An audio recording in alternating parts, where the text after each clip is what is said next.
Kanchipuram Vakula silks నాణ్యత మా ప్రాధాన్యత. మదీనాగూడ, మియాపూర్, హైదరాబాద్ లో త్వరలో శుభారంభం.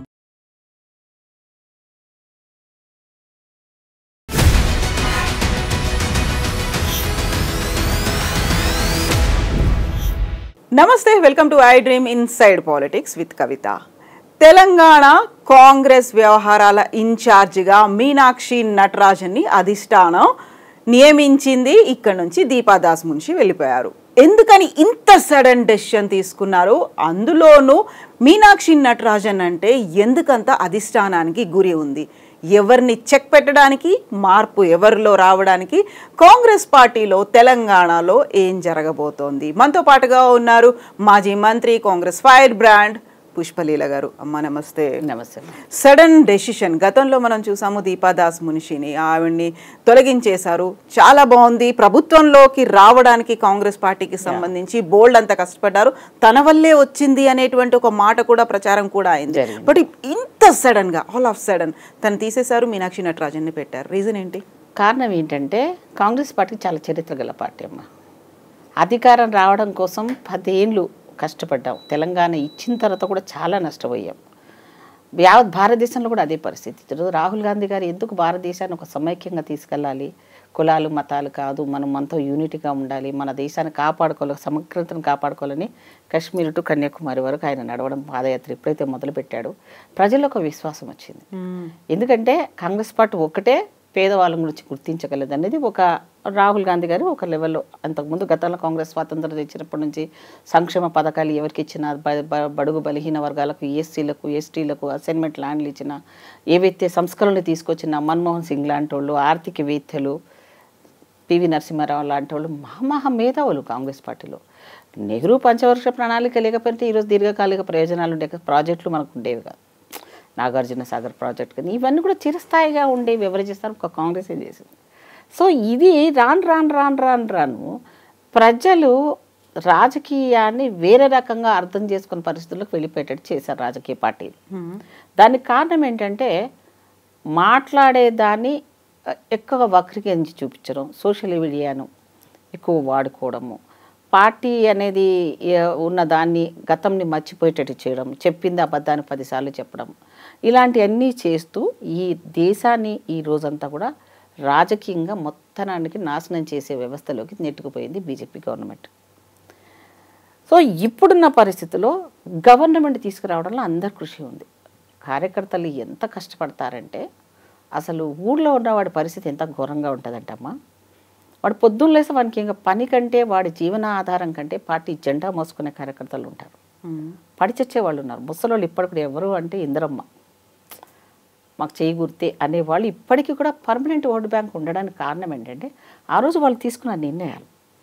ఇప్పుడు అది రాను ఏమైపోయినాయి, ఇండివిజువల్గా టర్న్ అయిపోయాయి బెనిఫిట్స్ అన్నీ తీసుకోవడానికి. దానికి అట్లా అలవాటు చేసేసారు. ఇప్పుడు సామాన్యమైనటువంటి కార్యకర్తలు, పల్లెటూల్లో ఉండే కార్యకర్తలు అంతలా లాయల్గా ఉన్నారు, పార్టీ అంటే అంత అభిమానం చూస్తున్నారు. ఇలాంటి అభిమానం, లాయల్టీ కనిపించింది నాయకుల్లోనేనా? వాళ్ళని మళ్ళీ ఏకం చెయ్యాలి, ఐకమత్యంగా ఉంచాలి అనేనా ఇలా ఒక మీనాక్షి నటరాజన్ని ముందుకు తీసుకొచ్చింది? ఎగ్జాక్ట్లీ. ఇప్పుడు అధికారం రానంత వరకు దీపాదాస్ మున్షి గారు ఉన్నారు, చక్కగా దాన్ని చేయడానికి పనిచేశారు. ఒక స్త్రీలో ఉన్న ఇది సరే, అలిగేషన్స్ అందరి మీద వస్తాయి రాజకీయంలో, కామనే. ఇప్పుడు నువ్వు మంచి చేసినా అంటారు, నేను మంచి చేసినావు అంటారు. సో అదన్నీ యాక్సెప్టబుల్ చేయాల్సిందే, మనం కాదని అనడానికి లేదు కొన్ని. సో అట్లా ఆమె వెళ్ళిపోయిన తర్వాత ఈమెను గతంలో ఇద్దరిని వేశారు ఒకటేసారి, ఎలక్షన్ అప్పుడే వేశారు ఈమెను కూడా. కానీ ఆమెకి 2 రాష్ట్రాలు 3 రాష్ట్రాలు ఉండడం, ఇన్ఛార్జ్ వేయడము, ఈ మేడంను కూడా ఇంకొక దగ్గర ఇన్ఛార్జ్గా వేయడం వల్ల వీళ్ళు స్ప్లిట్ అయిపోయి షేరింగ్ చేసుకున్నారు. ఎప్పుడైతే అధికారంలో వచ్చిందో కాంగ్రెస్ పార్టీ 2 చక్రాలమ్మ, ఒకటి పరిపాలన గవర్నమెంట్, ఒకటి పార్టీ. ఒకటి పార్టీ లేకపోతే గవర్నమెంట్ రాదు. కానీ చాలా వరకు కార్యకర్తలు పార్టీని ఎంత కష్టపడి తీసుకొచ్చిన తర్వాత, అధికారం వచ్చిన తర్వాత ఈ రెండింటి మధ్యలో కోఆర్డినేషన్ దెబ్బతింటుంది. అది చాలా వరకు జరుగుతూ ఉంటాయి. అది దానికి ఎవరు తప్పు అనడానికి వీల్లేదు. వాళ్ళకున్న బిజీ షెడ్యూల్ వల్లనో లేకపోతే ఇంకేదన్నా అనుకోండి. ఇప్పుడు రోజుకు ఇన్ని గంటలు కష్టపడుతున్నారు ముఖ్యమంత్రి గారు, కానీ ఎక్కడో ఒక అపవాదులు వస్తూనే ఉంటాయి. దానికి కారణం ఏంటి? గత ప్రభుత్వాలు చేసిన తప్పులు అంటే అది తెలిసే కదా మిమ్మల్ని ఎన్నుకున్నాము అంటున్నారు. అందుకే కదా మార్పు కోరుకున్నాం. సరే బాబు, కింద మీద పడుతున్నాం, ఏదో ఉన్న దాంట్లో కష్టాలని తీర్చుకుంటున్నాం. కానీ ఉన్న సమయం నీకైనా 24 గంటలే, నాకైనా 24 గంటలే. ఒకప్పుడు అధ్యక్షుడిగా ఉన్న రేవంత్ రెడ్డి గారు ముఖ్యమంత్రి అయిన తర్వాత ఇంకా అడిషనల్ బాధ్యతలు ఉంటాయి. అందుకే ఒక బీసీ నాయకుడిని, ఒక పార్టీలు ఇదివరకు నుంచి పనిచేసిన నాయకుడిని మహేష్ గౌడ్ గారు చాలా ఓపిక అయిన మనిషి. ఆయనను నియమించడంతో చాలా చేంజెస్ వచ్చింది. ఎలా చేంజెస్? మంత్రులు అయిన తర్వాత, క్యాబినెట్లోకి పోయిన తర్వాత, ఎమ్మెల్యేలు అయిన తర్వాత గాంధీ భవన్ చూడని వాళ్ళు చాలామంది తయారైపోయారు. అలా కాదు, తెలుగుదేశంలో కొంచెం ఇప్పటికీ ఆ సిస్టమ్ ఫాలో ఉంది. నువ్వు మంత్రివైనా కంపల్సరీ పార్టీ కార్యక్రమాలు ఈక్వలెంట్గా మేనేజ్ చేస్తారు.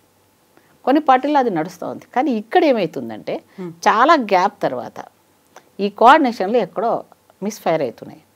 ఆ మిస్ గ్యాప్ని ఎక్కడో ఒక దగ్గర ఫిల్ చేయాలంటే ఇప్పుడు ఈ అధికారం ఇప్పుడే కాదు, ఇంకా ఫ్యూచర్లో కూడా రాహుల్ గాంధీ గారి నాయకత్వాన్ని బలపరచాలన్నా, ఒక జాతీయ పార్టీగా మనకున్న అనుభవాలను ప్రజలకు క్లారిటీగా తీసుకుపోవాలంటే మళ్ళీ కార్యకర్తలే మనకు కావాల్సింది.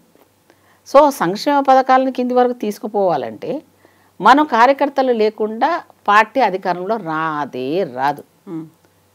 సో దాన్ని గమనించుకొని అధిష్టానము దీపాదాస్ మున్షి తర్వాత అధికారం వచ్చిన తర్వాత ఎక్కడైనా సరే ఎక్కడ ఈ రెండింటిని బ్యాలెన్స్ చేసే వ్యక్తి ఒకరు ఉండాలని మీనాక్షి గారిని ఆవిడని వేయడం మా అందరికీ సంతోషం. కాకపోతే ఇప్పుడు దీపాదాస్ మున్షి అనగానే లాబీయింగ్ చేశారు, ఆమెని ప్రసన్నం చేసుకోవడానికి ఆమెకి గిఫ్ట్లు పంపించారు, కార్లు కొనిచ్చారు. మరి మేమే చెప్పలేము, విత్ ఎవిడెన్స్ చూపించారు. కొన్ని అలిగేషన్స్ అన్నారు కాబట్టి ఉండొచ్చమ్మా. ఇప్పుడు నువ్వు మంచి చేసినా అంటారు. ఇప్పుడు నాకు నచ్చింది నీకు నచ్చాలని లేదు. ఇప్పుడు అధికారంలో తీసుకోవడానికి అటో ఇటో కొన్ని జరుగుతూ ఉంటే చేయాల్సి వస్తాయి, తప్పేం లేదు.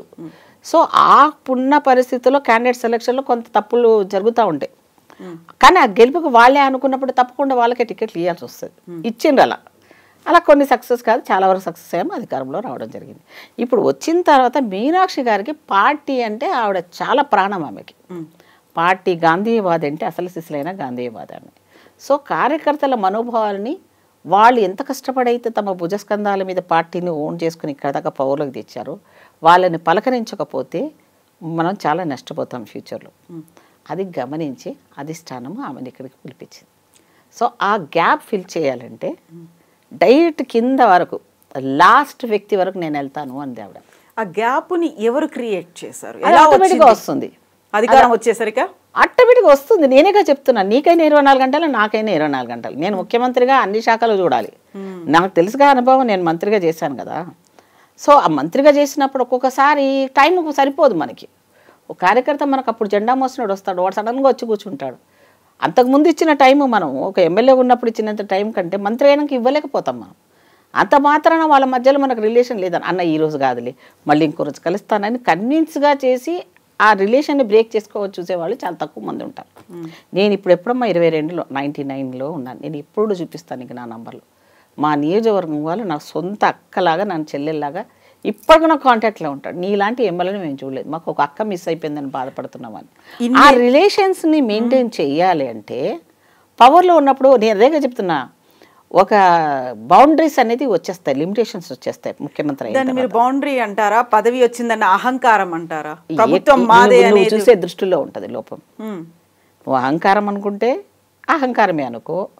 ఇప్పుడు కేసీఆర్ గారు అహంకారంతోటే అనుకున్నాడు, పోయాడు అని అనుకుంటున్నాం. మాకు అహంకారం వచ్చే వాళ్ళమే అయితే మాకు ఒక వ్యవస్థ ఉంది. ఆయన అలా కాదు కదా, రాష్ట్రంలో ఆయననే కింగు, ఆయననే మోనార్కు, ఆయననే ఎంత. మాకు అలా కాదు, ఇక్కడ మాకు అధిష్టానం అబ్జర్వ్. సో ఆ వ్యవస్థ ప్రతినిధిగా మీనాక్షి గారు వచ్చారు. సో సెట్ చేస్తుండాలి, ఎప్పటికప్పుడు సెట్ చేసుకుంటూ వెళ్తుంటేనే కదా. మళ్ళీ రేపొద్దున లోకల్ బాడీస్ ఉన్నాయి, ఇంకా రాను ఇంకా ఫ్యూచర్లో మనకు బాగా ఎలక్షన్స్ వస్తూనే ఉంటాయి. 3 ఏళ్ళు మనకు సరిపోవు, ఈ సెట్ చేసుకోవడానికి ఈ 3 ఏళ్ళు సరిపోతాయి. సో పార్టీనే పని చేస్తాం అనుకున్న వాళ్ళు చాలామంది నాలాంటి వాళ్ళు ఉన్నారు. కానీ పార్టీ ఓన్ చేసుకోవాలి కదా, ఓన్ చేసుకోవటం లేదు. ఇప్పుడు ఓన్ చేసుకున్న పరిస్థితి తీసుకురావాలంటే దానికి నేను సమ్మతిగా ఉన్నాను.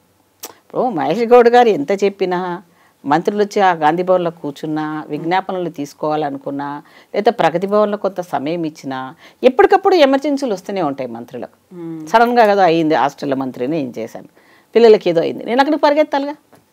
ఇప్పుడు అంతా ఎస్ఎల్బీసీ మీద ఫోకస్ పెట్టి అంతే డైవర్ట్ అయిపోతుంటాయి ఇష్యూస్ అన్నీ కూడా, ప్రయారిటీ బేస్లో మారిపోతుంటాయి. అప్పుడు ఆ ప్రయారిటీ బేస్లో ఉన్నప్పుడు ఇప్పుడు ఇంట్లో ఎవరు లేనప్పుడు ఇంట్లో పెద్దవాళ్ళు ఉంటారు, అవునా కదా? మనం ఎక్కడికి పోయినా మన పిల్లల్ని చూసుకుంటాలే, నువ్వు ఆ ఎమర్జెన్సీ నువ్వు వెళ్ళిపోతావు, నేను ఉండట్లేదమ్మా మీరు చూసుకోండి అని వెళ్తావు. అట్లాగే పార్టీ అనేది ఒక పెద్దవాళ్ళలాగా. ఇప్పుడు మేము ఆ పనిలో బిజీ ఉన్నా మీరు పార్టీని చూసేవాళ్ళు కొంతమంది ఖచ్చితంగా ఉండాల్సిందే.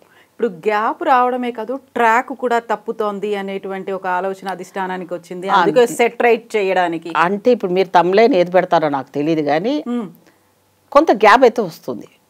అంటే ఇప్పుడు ట్రాక్ అనేది కూడా నేను అంటున్నాను, ఎందుకంటే తప్పుతుంది, న్యాచురల్గా తప్పుతుంది అంటున్నా. నేనే చెప్తున్నాను కదా తల్లి, నేనే చెప్తున్నాను. మనము మన చేతిలో ఉండదు. ఇప్పుడు నేను ఒక మంత్రిని అయ్యాను తల్లి, అంతకుముందు మేము ఇంట్లో నలుగురమే. నాకు ఎంత టైం ఉండేది పండుగలు చేసుకోవాలన్నా, కొంతమంది ఎవరైనా వస్తే వంట చేసి పెట్టుకోవాలన్నా, నా పిల్లలతో గడపాలన్నా, ఓ హాలిడేస్ సాటర్డే సండేలో నాకు ఉండేది. ఎప్పుడైతే నేను ప్రజల మనిషి అయిపోయానో నాకు ఆ పండుగలు కూడా లేవు, మర్చిపోయాం మేము. ఇంకా 22 ఏళ్ళ రెస్పాన్సిబిలిటీస్ మారిపోతున్నప్పుడు మన ఇంట్లో ఉన్న ప్రాక్టీస్ తగ్గిపోతాయి, మన పిల్లలు మన ఫ్యామిలీ అనేది తగ్గిపోతుంది ఆటోమేటిక్. నీ చేతులు ఏముండదు, నువ్వు నవ్వుతావు. ఇదే మినిస్టర్స్ క్వార్టర్స్ ఫస్ట్ మేమే ఎంట్రీ అందులో, చంద్రబాబు నాయుడు మాసప్ ట్యాంక్ ఇప్పుడు కట్టారు కదా, అందులో ఫస్ట్ మేమే ఎంట్రీస్ అక్కడ మంత్రులుగా, కొత్తవి మాకే. అంత మంత్రులు ఎక్కడో డిస్ట్రిక్ట్ వాళ్ళు అప్పుడు జాయింట్ కదా, సమైక్య కదా, ఎవరు అవైలబుల్ లేకపోతే నాకు క్వార్టర్ అందులోనే ఉంటుండే. ఎవరు రాకపోతే ఆ మంత్రులు ఎవరు లేనప్పుడు అందరు నా ఇంటి దగ్గరకు వచ్చేవాళ్ళు.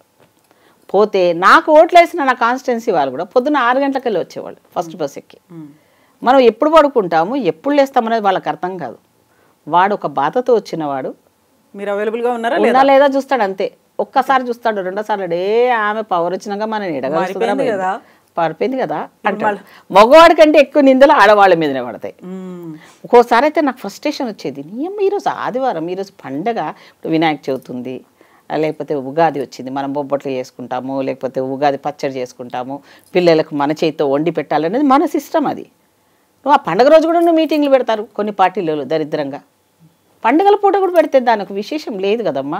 ఫ్యామిలీ కూడా ఇంపార్టెంట్ కదా. ఏ ఫ్యామిలీ లేకపోతే మనం ఈ బ్యాక్గ్రౌండ్ లేకపోతే, ఫ్యామిలీ అనే వ్యవస్థలు లేకపోయినంటే మనం సన్యాసులు ఏం కాదు కదా. సన్యాసి రూపాయలు వేసుకొని అన్ని రకాల పోలేదు కదా. మనము సంసార జీవితంలో నుంచి వచ్చే వాళ్ళు మనం సపోర్ట్ చేస్తేనే కానీ మనం ఈ సిస్టంలో వచ్చాము. మన మొత్తానికి వదిలి ఇప్పుడు నువ్వు ఉన్నావు జాబ్ చేస్తున్నావు, నేను రానిడు ఇంకా 4 షూట్లు ఉన్నాయి, మీరే వండుకొని మీరే తినండి అంటే ఒక రోజు చూస్తారో 2 రోజు చూస్తాం, వద్దమ్మా ఇంట్లో కూర్చో అంటాడు. నీ ఫ్యామిలీ నీ ప్రయారిటీ. అట్లే రాజకీయ వ్యవస్థలో ఇలాంటి వ్యవస్థ ఎలాంటిదంటే మొత్తానికే 24/7 A to Z. మేము అప్పుడు డైరెక్ట్ ఫోన్లలో మాట్లాడేవాళ్ళమమ్మ. ఇప్పుడు నువ్వు ఒక్కరికి కాల్ చేయి. ఇప్పుడు ఈ 10 ఏళ్ళ నుంచి, నాకు 22 ఏళ్ళ నుంచి, 99 నుంచి 2004 వరకే ఎమ్మెల్యేల చేతిలో ఫోన్లు ఉండేవి, మంత్రుల చేతిలో. రాత్రి 12ంటికి కూడా ఫోన్ చేశాడు, ఏందాకా అన్నాడు. ఆడు ఎందుకు మాట్లాడుతున్నా అర్థం కాదు. నన్ను ఇప్పుడు ఆడు పోలీసు వాడు తీసుకుపోయాడు, నువ్వు వస్తున్నావా లేవా అంటాడు. రాత్రి 12ంటికి ఫోన్ చేస్తాడు. ఆ రాత్రి 12ంటికి నేను మాట్లాడలేదు అనుకో, వాడు పొద్దున కల్లా కంపు లేపేస్తాడు. అప్పుడు మళ్ళీ నేను అంత రాత్రి ఫోన్ చేసి ఆ సీఐను, ఆ పోలీస్ స్టేషన్, వాడికి మొక్క దెబ్బ కొట్టకూడదు, నేను పొద్దున్నే వస్తున్నాను, వాడిని జాగ్రత్త పెట్టి నేను చెప్పి అట్లయితేనే వానికి అభయం. అట్లాంటి అష్యూరెన్స్ ఇచ్చేవాళ్ళు ఇప్పుడు ఎంతమంది ఎమ్మెల్యేలు ఉన్నారు. అసలు ఎమ్మెల్యేలు కాదు కదా, పిఏలు ఎత్తట్లేదు నంబర్లు. మంత్రుల కంటే ఎమ్మెల్యేల కంటే సిస్టంలోనే వీళ్ళ అలసత్వం వచ్చింది. ఈ అలసత్వం పోవాలంటే ముఖ్యమంత్రి లెవెల్లో ఆ అలసత్వాన్ని చేయడానికి ఆయన ప్రయత్నం చేయాలి. ప్రజల సమస్యలు చేయడానికి పార్టీ కార్యకర్తల్లో మళ్ళీ ఒక చైతన్యాన్ని, ఆ జోష్ని నింపాలి. అంటే మళ్ళీ అధికారాన్ని నిలబెట్టుకోవాలి భవిష్యత్తులో కూడా. మళ్ళీ ఈ దొంగల చేతులకు, ఈ కులాలు మతాల పట్ల ఉన్న వాళ్ళ దగ్గర పోకూడదు. అయితే ఇప్పుడు సీఎం రేవంత్కి చెక్ పెట్టడానికి అధిష్టానానికి, అందులో రాహుల్ గాంధీకి చాలా సన్నిహితమైన క్లోజ్గా ఉన్నటువంటి ఒక పర్సన్ని తీసుకొచ్చి పెట్టారు అనే మాట నిజంగా సీఎం రేవంత్కి చెక్ పెట్టడానికైనా మీనాక్షి? నువ్వు అవునన్నా కాదన్నా మొత్తం కొలాప్స్ అయిన సిస్టాన్ని నువ్వు తీసుకొచ్చినోడు హీరోనా కాదు? మేబీ నువ్వు సీనియారిటీ ఉంది, సీనియర్ పార్టీలో పనిచేశారు, తెలంగాణ ఇచ్చాము, మరి పార్టీ ఎందుకు అధికారంలో రాలేకపోయింది? సరే ఒక సాహసం చేశాడు, ఆ సాహసంలో ఏం చేశాడు అనేది మీకు అనవసరం. అధికారంలోకి వచ్చిందా, అధికారంలోకి తెచ్చాడా లేదా? మరి మీరు ఇన్ని రోజులున్న మీ అనుభవాలు, అలా నేను ఎవరిని కించపరుస్తలే. వాళ్ళంటే నాకు రెస్పెక్ట్, పెద్దవాళ్ళంటే. ఒక సిచ్యువేషన్ని, ఇప్పుడు దొంగకు దొంగ లెవెల్లో ఆన్సర్ చెప్పాలి, ఒక రౌడీకి రౌడీ దొంగలో ఆన్సర్ చెప్పాలంటే ఒక డైరెక్ట్గా సమవుజ్జులు, రాజకీయ యుద్ధంలో సమవుజ్జులతో ఉండాలి. రేవంత్ రెడ్డి మాటలు ఎలా ఉన్నాయి? కేసీఆర్ కౌంటర్ ఇచ్చిన మాటలు ఇచ్చాడా లేదా? ఆ మాటలేక కదా జనాలు నమ్మారు, అమ్మో గట్టోడరా నాయన అని. ఒక నమ్మకాన్ని క్రియేట్ చేయగలిగాడు లీడర్ అనేవాళ్ళు. ఆ లీడర్షిప్లోనే ఆయన ఈ కాంగ్రెస్ని తెలంగాణ ఇచ్చిందా అని, సోనియమ్మకి గిఫ్ట్ ఇవ్వాలి, మనం కష్టపడాలి అని ఆయన రాజకీయాల్లో మళ్ళీ ఈ పార్టీలకు రావడము, ఒక ముఖ్యమంత్రికి గెలవడం జరిగింది. ఇప్పుడు ముఖ్యమంత్రిగా చెక్ పెట్టాలి అంటే ఇంకెవరు ఉన్నారు నాకు ఆల్టర్నేటివ్ చూపి. గ్యాప్ అనేది బాగా వచ్చింది అధిష్టానానికి మధ్యలో. తల్లి నీకు తప్పు ఉంది కదా అని వేలు నరుక్కుంటావా? ఇప్పుడు ఆల్రెడీ ఒక స్టేజ్కి తీసుకొచ్చి మనం పెట్టాం. ఇప్పుడు మళ్ళీ దీన్ని డౌన్ కావడానికి ఎవరైనా విశ్వ ప్రయత్నాలు చేస్తున్నా రాజకీయ పార్టీలు అంత తొందరగా ఆలోచించవు. అది నేషనల్ పార్టీ ఇంకా అంత తొందరగా ఇప్పుడు అనుకుందాం ఎవరో ప్రయత్నం చేస్తున్నారు, ఈయన పక్కన పెట్టాలనుకుంటున్నారు అనుకుందాం, ఊహకే. నెక్స్ట్ జరిగేది ఏంది ఒకసారి ఊహించుకో. ఫిక్షన్లు ఉంటారా ఎవరన్నా? నువ్వు పని చేయకున్నా రాయబోయి నా పార్టీ వస్తే చాలనుకునే కార్యకర్తలు ఉన్నారు. వాళ్ళకి ఏం సమాధానం చెప్తావు? నువ్వు నాకేం చేయకన్నా నా పార్టీ రావాలనేటోడు ఉన్నాడు, వాళ్ళకి ఏం చేస్తావు నువ్వు? సో ఒక పార్టీ లెవెల్లో ఒక ముఖ్యమంత్రిగా అధికారంలో తీసుకొచ్చిన ఆయనని అంత తొందరగా అధిష్టానాలు వదులుకోవు. ఇన్ కేసు ఏదన్నా ప్రాబ్లమ్స్ వస్తే లోపలికి మందలించి పంపిస్తారు నాకు తెలిసినంతవరకు. ఇన్నిసార్లు 36 సార్లు ఢిల్లీకి వెళ్ళినటువంటి రేవంత్ రెడ్డికి రాహుల్ గాంధీ అపాయింట్మెంట్ దొరకలేదు, అసలే కలవలేదు, దూరం పెట్టింది, ఆయన మీద నమ్మకం పోయింది. నేను ఏమంటున్నాను రా, ఈయనకు ఒక రాష్ట్ర ముఖ్యమంత్రి, ఈయన లాంటి ముఖ్యమంత్రులను ఆయనతో కలవాలనుకున్న వాళ్ళు, ఈయన లాంటి వాళ్ళు యావత్ భారతదేశంలో నేషనల్ రాజకీయాల్లో ఉన్న లీడర్ ఆయన. ఆయనకు నేను ఇదే మళ్ళీ అదే చెప్తున్నా, ఆయనకుండే టైం ఎంత ఉంటుంది? ఆయన ఎలా మాట్లాడగలడు, ఎంత మాట్లాడగలడు ఆయన? కాకపోతే తాము ఇచ్చినటువంటి తెలంగాణలో ప్రభుత్వాన్ని తీసుకొచ్చాడు, ఆ కాంగ్రెస్ పార్టీని అధికారంలో తీసుకొచ్చాడు, 1 ఇయర్లోనే ఆయనకు అపాయింట్మెంట్ ఇవ్వలేదు అంటే గ్యాప్ అనేది నేనే ఇవ్వను ఒక్కొక్కసారి. ఇప్పుడు నేను ఉన్నాను రా, ఇప్పుడు మాజీ మంత్రిని, నువ్వు సడన్గా వచ్చినావు అనుకో, అమ్మ ఇంట్లోనే ఉంటుంది అనుకో, నీ ఊహ తప్పు. రైట్? అధికారంలో ఉన్నప్పుడు కంటే అధికారంలో లేనప్పుడే ఎక్కువ పని చేస్తాం. నేనైతే ఖాళీగా ఉండను. ఎప్పుడు నేను ఒక ఆర్మీ టైప్ అయినది, 24/7లో నేను ఎప్పుడు అవైలబుల్ ఉంటాయి ఎవరికైనా. నేను ఖాళీగా బెడ్ మీద పడుకొని ఉండి టీవీలో పిక్చర్ చూసి ఆ లైఫ్ నాది కాదు. నేను పక్కా ప్రజల మనిషిని. సో నీ ఊహలో నువ్వు ఏదైతే అనుకుంటున్నావో ఆ టైం వాళ్ళ అందుబాటులో ఉండాలి కదా. సరే ఈయనకు ఆపదతో ఆయన వెళ్ళాడు, మాకు రావాల్సినవి ఇప్పించండవునో లేకపోతే పార్టీలు ఏదో ఉందని అపాయింట్మెంట్ అడగడానికి వెళ్ళాడు అనుకోండి. అది కుదరలేకపోతే మా ఇంటి మనిషి అండి, మా ఇంట్లో సమస్య అది, మీరెవడు అడగడానికి? నీకు కేసీఆర్ కూడా ఫామ్ హౌస్లో కూర్చొని ఒక్కరోజు కూడా మనుషులను కలవలేదే, ఒకరోజు వచ్చి సెక్రటరీ కట్టినాక కూర్చోలేదే. కేటీఆర్ ఏమన్నాడు, మా నాయన కనిపించడు అవసరమా, మేము ఆఫీస్ రాకపోతే పనులు జరుగుతలేవా అన్నాడు. మరి వాళ్ళే ఇప్పుడు మళ్ళీ గోల పెడుతుండే ఎట్లా? మీరు ఎవరి కోసం కట్టించారు సెక్రటరియట్? ప్రజలకు అందుబాటులో ఉండే ఆఫీస్ అది, దాన్ని ఉపయోగించావా? ఏ ఎమ్మెల్యేలను అందుబాటులో దొరికారా? ఏ శాఖకి ఏం మంత్రో తెలుసా కేసీఆర్ గవర్నమెంట్లో? ఎన్ని అవకతవకలు ఈరోజు కాంగ్రెస్ పార్టీకి మాకు కేసీఆర్ తప్పిదాల్లో వాళ్ళ పిల్లల వల్లనే ఓడిపోయిందంటే కవిత వల్లనే ఓడిపోయిందనో కేటీఆర్ వల్లనే ఓడిపోయిందని ప్రజలందరికీ తెలుసు. వీళ్ళు చేసిన అరాచకాలు ఒకటి కాదుగా, దానితో హరీష్ రావు ప్రాజెక్టుల విషయంలో అందరు తలా ఇంత చేశారు కాబట్టి ఆయన ఏదో చేశాడంటే సంక్షేమం చేసి ఉన్నాడా అంటే ఆ సంక్షేమానికి ఎన్ని వేల కోట్లు దొబ్బి మీరేదో చిన్న చిన్నవి వేశారు, పేదవాడికి అందేటట్టు చేసినంటే కొంత పర్సంటేజ్ పోయింది అంతే. అది మొత్తం చేసేసినాడు, తెలంగాణ మొత్తం బంగారం అయిపోయిందండి. ఏం బంగారం ఉంది దోచుకొని మొత్తం దీని. ఇప్పుడు మీనాక్షి నటరాజన్ హైదరాబాద్కి వచ్చినటువంటి రోజు ఆ బాధ్యతలు స్వీకరించిన తర్వాత ఇమ్మీడియట్గా మాకు అంతా ఐకమత్యమే ఉంది, గ్రూపులు లేవు, అంత ఈజీగా చెప్పడం అనేది నిజంగా ఇప్పుడు మా ఇంట్లో కొట్లాడుకుంది నీకెందుకు చెప్పాలి? నీ చెవులో కనిపిస్తోంది కదా మాకు, మేము కొట్లాడుకుంటా కలుస్తామమ్మా. మాకు స్వేచ్ఛ ఎక్కువ, మాకు ఎక్కువ ప్రజాస్వామ్యం ఎక్కువ మా పార్టీలో. అప్పుడే తిట్టుకుంటాము, అప్పుడే కొట్లాడుకుంటాము, అప్పుడే అనుకుంటాము నువ్వెంత అవన్నీ ఉంటాయి. పెద్ద ఫ్యామిలీలో ఉండవా? నీదెంత గింత తిల్లు నీది, మీ నలుగురే తినేస్తిరి, మాది నేషనల్ పార్టీ. తినాలనే లేదు తల్లి, మేము తినేవాళ్ళం అయితే ఇట్లెందుకుంటాము అధికారాన్ని పోగొట్టుకొని అన్ని రాష్ట్రాలలో. దేశానికి స్వాతంత్రం తెచ్చిన పార్టీ, త్యాగాలు చేసిన పార్టీ. ఇందిరాగాంధీ చచ్చిపోయారు, రాజీవ్ గాంధీ గారు చచ్చిపోయారు. ఇంత సాక్రిఫైస్ చేసిన పార్టీలో ఎంతమంది మహానుభావులు మనకు స్వాతంత్రం తెచ్చినప్పటి నుంచి ఇప్పటివరకు కోల్పోయిన వాళ్ళం మేము. మీ ఫ్యామిలీలో కూడా చచ్చిపోయారా బాబు? ఇప్పుడు అందరినీ ఏకం చేసి గ్రూపిజం అనేది లేకుండా చేయాలి అంటే కాంగ్రెస్ లో అంతర్గత ప్రజాస్వామ్యం ఎక్కువ అంటుంటారు, అవన్నీ కాదు అమ్మా. ఎక్కడైనా సరే ఇప్పుడు నువ్వు ఎంతసేపు చూస్తావు? ఒకసారి చూస్తావు, 2 సార్లు చూస్తావు, 3 సార్లు చూస్తావు, 4సారి నీ ఇంటి పరువు తీసి బయట వేస్తుంటే ఊరుకుంటామా ఎవరైనా? అస్సలు ఒప్పుకోదు కాంగ్రెస్ పార్టీ. పిలుస్తుంది అక్కడి నుంచి, అర్జెంటుగా రమ్మంటది. ఆ మధ్యలో మంత్రి పదవి ఏమంటారు ముఖ్యమంత్రి కోసం గొడవలు పడ్డారు, ప్రెసిడెంట్ కోసం పడ్డారు. ఒప్పించుకొని ఒక మనిషిని నిర్ణయించి పంపించారా లేదా? మీరెవరు మాట్లాడొద్దు, నేను తీసుకున్న నిర్ణయం అని అన్నారు. వీళ్ళందరూ ఒప్పుకునేటట్టు చేశారా లేదా? అది అందరూ ఒప్పుకున్నారేమో కానీ నాన్ కోఆపరేషన్ అని ఉంది, టచ్ మీ నాట్ లాగా ఎక్కడ నాన్ కోఆపరేషన్ తల్లి? ప్రతిదానికి రేవంత్ రెడ్డి గారు మీరు వింటున్నారో లేదో, నేను ఇంతవరకు ఎప్పుడు చూడలే. పాపం సీనియర్స్ ని ఎక్కడ అఘోరపరచట్లేదు ఆయన. వెంట ఆయన కాదు సీనియర్సే ఈయన కోఆపరేట్ చేయట్లేదు. కోఆపరేట్ చేయండి, క్యాబినెట్ లో ఏ నిర్ణయం తీసుకున్నా అందరు కలిసే తీసుకుంటున్నారు కదా, అందరు కలిసే పోతున్నారు కదా. ఇప్పుడు ఆయన చెప్పిన పని వీళ్ళందరూ పోయి చేస్తున్నారు కదా. ముఖ్యమంత్రి గారు ఆదేశాలకి ఆయన ఢిల్లీకి పోయినా ఇక్కడ ఉత్తమ్ గారు ఉన్నారు, భట్టి గారు ఉన్నారు, జూపల్లి గారు ఉన్నారు. వీళ్ళందరూ వెళ్ళి ఏవైనా జరిగినప్పుడు వాళ్ళు ఎవరి డిపార్ట్మెంట్ వాళ్ళ బాధ్యతలు అప్పచెప్తున్నాం. మనమంతా క్యాబినెట్ అంటే ఒక్కడే చూడాలని రాదమ్మా, అందరు పంచుకొని చేయాల్సిన పని అది. నువ్వు ఈ పని చేయి, నువ్వు ఈ పని చేయి, నువ్వు పని చేయి, అట్లా చేసుకుంటాం అంతేగాని అన్నిటికీ ముఖ్యమంత్రి రావాలంటే ఏడ కుదురుతుంది? సో రాజకీయాలు అనేది నేను చెప్పాను 2 బండి చక్రాలమ్మా, పార్టీ గవర్నమెంట్. రెండింటిని సమానంగా చూడాల్సిన బాధ్యత నాయకత్వానికి అధిష్టానానికి తప్పకుండా ఉండాల్సిందే. ఆ ఉండడం లోపల చాలా పేషెన్స్గా ఉన్న మీనాక్షి గారిని వేయడంలోనే ఇక్కడ ఒక మంచి మెసేజ్ వెళ్ళింది. ఏమని? దీపా గారు ఏం చేశారా, ప్రభుత్వాన్ని గెలిపించడానికి చేశారు, వెళ్ళిపోయారు. ఆమె ఇంకో కర్ణాటక, ఇంకా తమిళనాడు, ఇంకెక్కడో ఇన్ఛార్జ్గా ఉన్నారు ఆవిడ.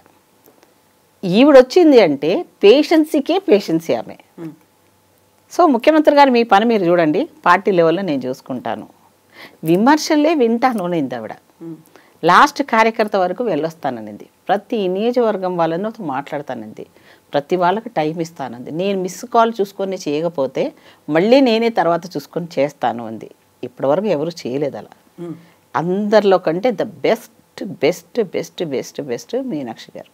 అయితే తలనొప్పులు కూడా ముందు బాగానే ఉండేట్టున్నాయి. అది కూడా వెరీ ఫస్ట్గా మంత్రివర్గ విస్తరణకి సంబంధించి ఇంతకాలం కాలేదు, అది అతిపెద్ద కసరత్తులు అవుతున్నాయి, తలకు మించిన భారంగా మారింది అనేది ఒకటి ఉంది.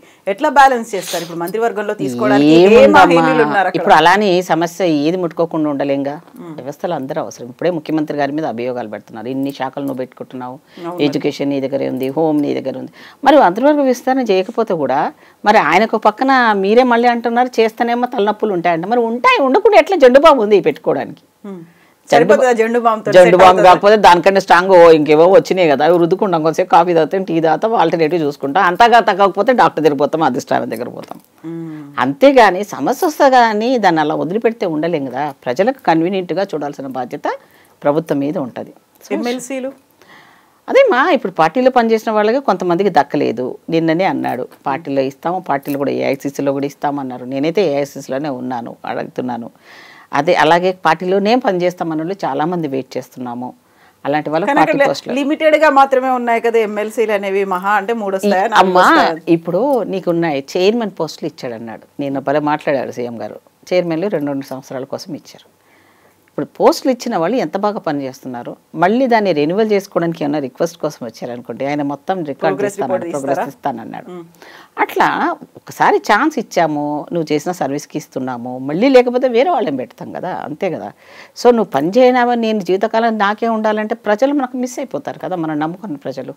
సో ముఖ్యమంత్రి నిర్ణయాన్ని కొన్ని అవునన్నా నచ్చినా నచ్చకపోయినా కొన్ని సమర్థించాల్సిందే. తర్వాత అట్లాగే మంత్రులు ఎవరైతే ఉంటారో వాళ్ళ డిస్టిక్ నుంచి, జిల్లాల నుంచి ఎవరైతే ఉన్నారో వాళ్ళని నేమ్స్ పంపించమంటున్నాడు. సో అవన్నీ కూర్చొని ఫిల్టర్ చేసి కొంత లేట్ అయినా పర్వాలేదు, కరెక్ట్గా నిర్ణయం తీసుకోవడానికి మీనాక్షి గారు ఉన్నారు కాబట్టి ఆమె చాలా బాగా వర్క్ చేయడానికి రెడీగా ఉంది. కష్టపడే మనస్తత్వాలు ఉన్నాయి.